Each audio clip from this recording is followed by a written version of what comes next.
Okay. Angelo! So I've been doing this probably 30 years now.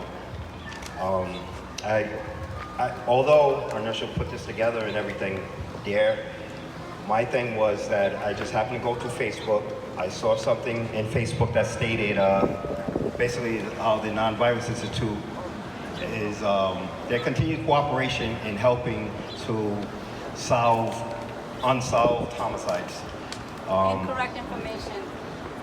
So that's why I'm here. And it doesn't matter if the information is incorrect. It doesn't matter if it's right, it's the perception. That's right, that's right. All about the perception. That's right. I'm not here to Speak. We're all here. We're all here. The background has been taken care of. Miscommunication has been spoken about. Things will change as they always do when we speak up about these things. But what I found was over the 20 years, people talk about it, whisper about it, but no one stands up and takes action about it. That's right. Well, I'm here to take action. And my action is what I saw 20 years ago, I'm seeing today. Now, this is the scenario. 20 years ago, violence, violence, violence, right? Let's mediate the conflict. I'm all for it. Have to come up with strategies. This is a new endeavor, a new way of doing things, especially for me.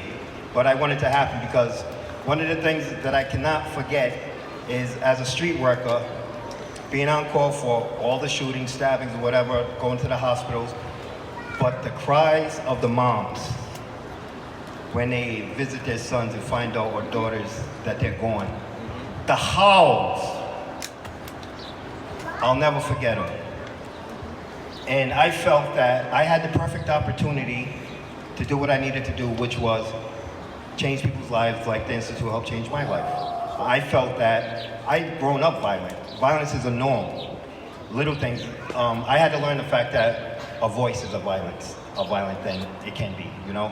So my whole thing was that I saw the storm coming, which was, all right, let's go, I'm gonna try and intervene. I intervene by what? Using nonprofit organizations, anything that can support me. So it'd be Youth Build, it'd be Job Corps, it'd be anything that can help me get the person out of that circle. The same way the police would come into Chad Brown and see a group of kids hanging together and then snatch one at a time, trespassing, disorderly, resisting. Even though they get out the next day, now they're a violator for this, that, and the other. So I went in that group, I hung with that group, I listened to that group. Oh, this one needs a GED. This one has a problem with his license. Okay, this one needs this, that. And I plucked one at a time and they disappear and they go do their thing. My problem became certain matters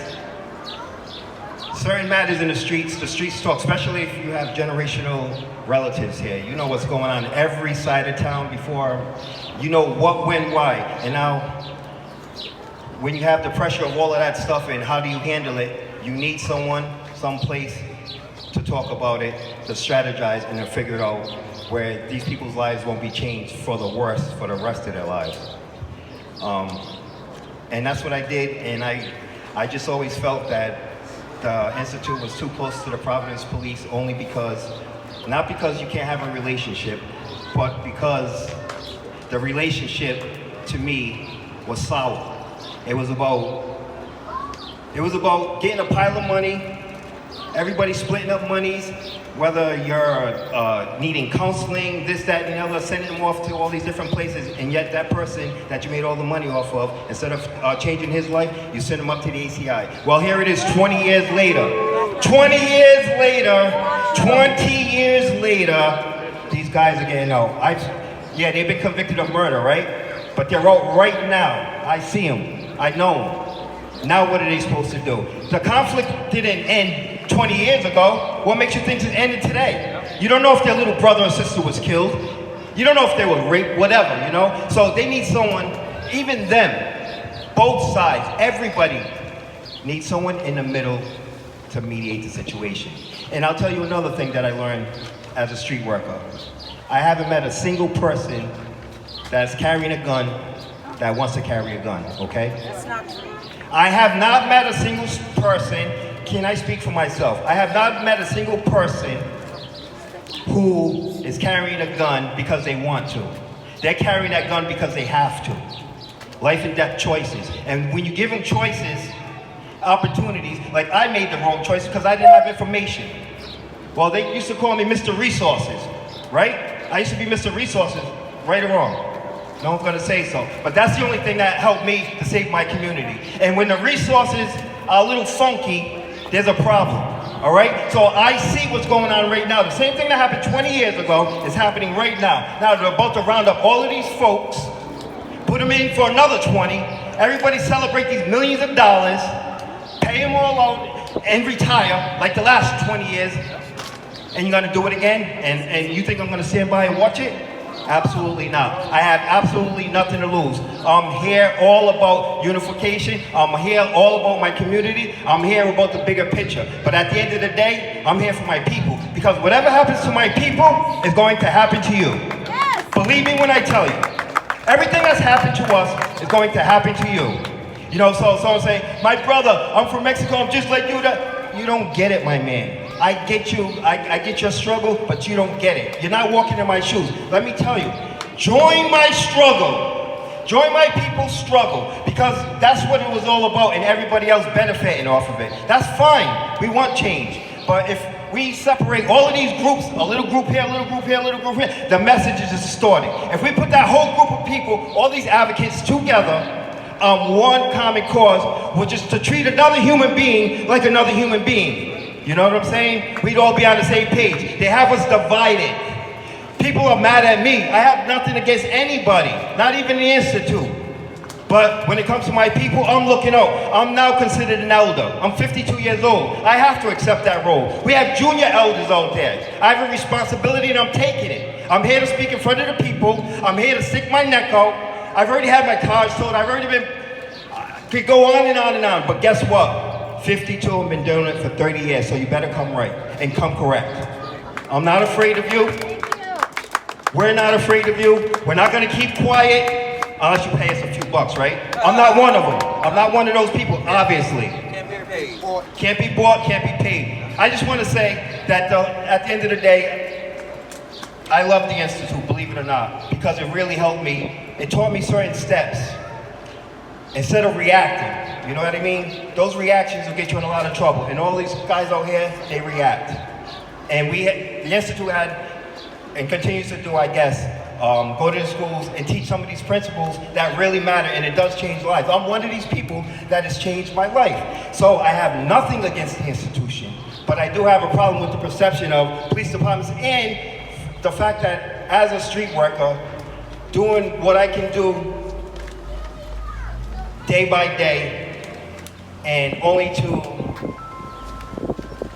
basically be detained 3 times on a job. You know what I mean? How does that make I'm always being arrested for something. That's fine. The police, and that's our problem. Police. If you knew the chatter, and this is the other thing I'm gonna also say. At the end of the day, the victims, the perpetrators, we don't know either side of the stories. We don't know what's been going on back and forth. And to me, it's never been my business how it happened, what happened. I was there to alleviate the problem to the best of my ability. And I found that they always look for a middle person. No one wants to lose face. They want a middle person to talk this and talk that. Because if they walk up to each other and they have a conversation, they're probably gonna pull out because they don't want to die before the other one. And that's the truth. I don't want to die before the next one. If it wasn't for the fact that a gun jammed on me many years ago over here on Dodge Street over something stupid, getting my feelings hurt over a female, my pride, having a cousin in the car, instead of saying it's all right, let's do this, that, he said, I got a gun, let's go get it. And we go get it. And we drive to Smith Hill, and we drive back. And the only thing about that ride back, that it was long enough for me to think about what I'm getting myself into. A lot of times when these guys have weapons on them, it's a reaction and the consequences are after the fact. 1 second. So my whole point was when that happened and this person, I went down Dodge Street and this person came up out of nowhere, I was praying to God that I didn't see him. And there he was with his 40 ounce. He's now a preacher, by the way. He came with his 40 ounce. He said, oh, come on, man, what's going on? I didn't mean anything. And he came up on me and he tried to hit me in the face with the 40 ounce. And I came up on him and I tried to shoot him in his face. And I'm shooting the gun, chasing him, and it's jamming. and I shoot a few rounds off. He goes, I go. The next day I'm on Dodge Street. A paddy wagon pulls up in the opposite direction, stops me, and he tells me my name, and he tells me what I did, and he tells me I should have killed that nigga because there'd be 2 less niggas on the street, and he drives off. That officer is in the ACI, okay? I could go on and on about stories, but at the end of the day, all I'm saying is that perception is everything, and with new leadership, brand new leadership, this is a brand new opportunity for all of us to sit at the table because we're all in our own little bubble and we're busy. We're very busy. We need to come to the table, have this conversation, and come to conclusions. My concerns are the community's concerns. Your concerns are the community's concerns. What's the problem? Thank you. Thank you. I know you, Lisa. I know Cedric, so I know where you